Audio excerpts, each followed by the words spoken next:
જીવના શિવ સાથે મિલન કરાવતા શ્રાવણ માસનો પ્રારંભ થયો છે ત્યારે છેલ્લા ઘણા વર્ષોથી ઝઘડિયા તાલુકા શિયાલી ગામે બર્ફાની બાબાની પ્રતિકૃતિ ઊભી કરવામાં આવી છે. આ મંદિર ખાતે શ્રાવણ માસ દરમિયાન ભક્તોનું ઘોડાપૂર ઉમટે છે.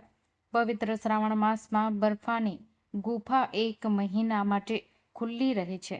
જાહેર દર્શનાર્થ શ્રાવણમાં ખુલ્લી મુલાકાતી અમરનાથ ગુફામાં બિરાજમાન કરાયેલા બરફના શિવલિંગના દર્શન માટે રોજ ભક્તો આવતા હોય છે.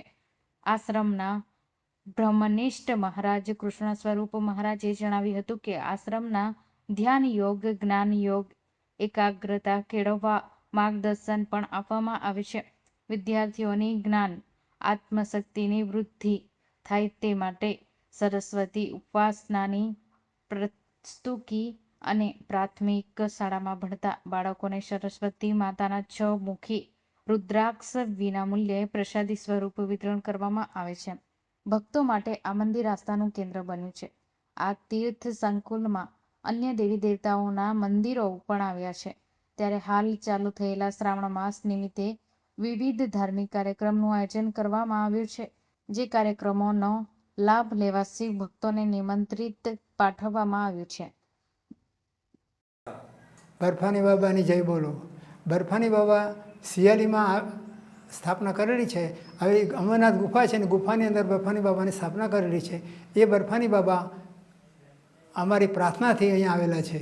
પ્રાર્થનામાં અમને સફળતા મળી અને બર્ફાની બાબાએ અમને જ્ઞાન આપ્યું ને જ્ઞાનના યોગના આધારે આ બર્ફાની બાબાના શિવલિંગની સ્થાપના ગુફામાં થઈ છે. હવે બર્ફાની બાબાએ માગવાનું એટલું જ છે, આશીર્વાદ એટલો જ માગવાનો કે હે બર્ફાની બાબા, મારું મન, મારી વાણી ને મારો વિચાર બરફ જેવો શીતળને શાંત થાય એવો આશીર્વાદ આપો. આજથી અમે પ્રયાસ કરીશું. આ વહાલા ભક્તોને હું મારું આમંત્રણ આપું છું અને દર્શન કરો અને જીવનને ક્રોધ મુક્તિ બનાવવાનો પ્રયાસ કરો એવી મારી તમને બધાને હૃદયપૂર્વકની પ્રાર્થના છે. જય બર્ફાની બાબા, જય અમરનાથ બાબા. અમે વાંકલ ગામથી આવીએ છીએ. દર વર્ષે શિયાલી ગામમાં મહાદેવ, બર્ફીલા મહાદેવનું મંદિર સરસ મજાનું એવું છે.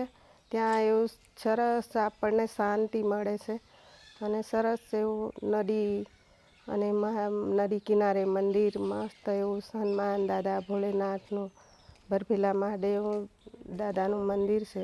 સરસ જોવાલાયક મંદિર છે અને સરસ સુંદર છે.